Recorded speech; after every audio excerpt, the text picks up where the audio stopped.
Hey, this is Deepak here from digitaldeepak.com and welcome to the next lesson in your Zapier Mastery course. So in the previous lesson you might have had a look at how filters and paths work. So in this video what I'm going to do is that I'm going to set up welcome SMS for anyone who purchases one of my products by using Zapier. So in the previous chapters we had a look at how to use webhooks in triggers, but in this chapter we are going to have a look at how to use webhooks in actions. So when a particular app does not have integration with Zapier directly, they usually have webhooks. So I am using this tool called SMS Horizon, and SMS Horizon is specific to India. It's an Indian based SMS gateway. So here you can see that they have given something called HTTP API. So within the HTTP API, basically what they are saying is that, hey, this is my webhook. You post data to my webhook and I will go ahead and trigger an SMS for you.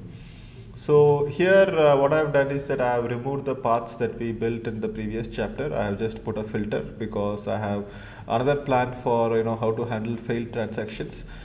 So in the previous video we had a look at how to route paid transactions and successful transactions in different paths. So here it's a singular path again. So here the filter is only continue if the status of the payment is credit. So it captures the data from the payment gateway, puts a filter, adds it to ActiveCampaign first. Then what I am going to do is that I am going to send out an SMS. So here what I will do is that I will just search for webhooks on the action part, and here I will go ahead and click on get request, and here it is asking for a URL instead of giving us a URL. So if it is a trigger, then Zapier is going to give us the webhook URL, which we are going to give it to the app like InstaMojo, which sends us data. So here we have to be sending data to the app which does not have a Zapier integration. So I will add the webhook here, and then I have to go ahead and add all these parameters separately. So the user is Digital Deepak, which is my account name with SMS Horizon, and then I have to enter the API key as well. So this is a dummy API key for the purpose of this video, and you have to enter all these details here. So if you want to use SMS in India, you can use this particular SMS gateway if you want. And here I will just go ahead and enter all the details. So mobile number here is a dynamic variable, it's not a static variable. So here I have to go ahead and fetch the mobile number. So with every transaction the mobile number is going to change, the user and API key is not going to change. So that is why they have given mobile XXYY. So message is also going to be dynamic. So here I can actually go ahead and add name placeholders. I can say hi name, thanks for enrolling in the 100-day blogging course. Please check your email for further details. So I can also add their email ID here if I want, because that is a variable that is available with me here. So I will add the buyer email ID, and I will add my email ID deepak@pixeltrack.in, and I could add my name as well. So I just have to make sure that this entire thing is less than 160 characters. So I'll just copy this and click on compose SMS and check if it is below 160 characters. So here you can see if the name and email ID becomes very lengthy, it might become 2 messages at once. So I'll probably remove the final line just in case the SMS exceeds 160 characters. So I need to add more parameters. Let's get back to the HTTP API. So sender ID is something that I have got it approved from the SMS gateway. So I have got my own sender ID called Deepak, and type is going to be TXT. So now I just need to go ahead and click on continue and go ahead and send a test.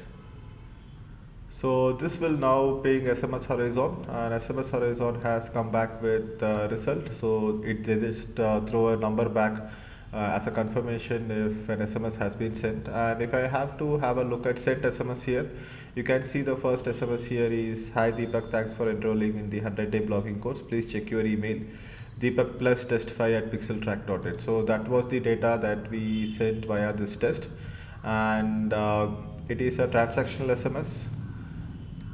So that's it for triggering SMS. So what we have to do right now is that we have to test if the entire Zap is working properly. So I will go back to the dashboard and let's check it here. So catch hook, filter, update on active campaign, and send the SMS. So let me go ahead and create a dummy transaction on InstaMojo and see if this is working. So it's always very important to go ahead and do a test transaction inside your payment gateway if you are setting up something related to payments, because payments are sensitive, and when people make a payment, they expect the product delivery to be done immediately.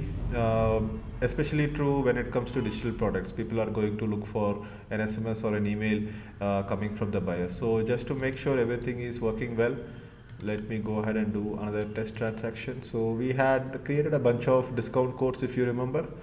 So I will just add one more to this, just say quantity 2, and here we can do a 0 rupee transaction. So I will give a different email ID here and give a random phone number. No, I will actually give one of my unused phone number. And let's see if the SMS gets triggered. So now the payment is successful.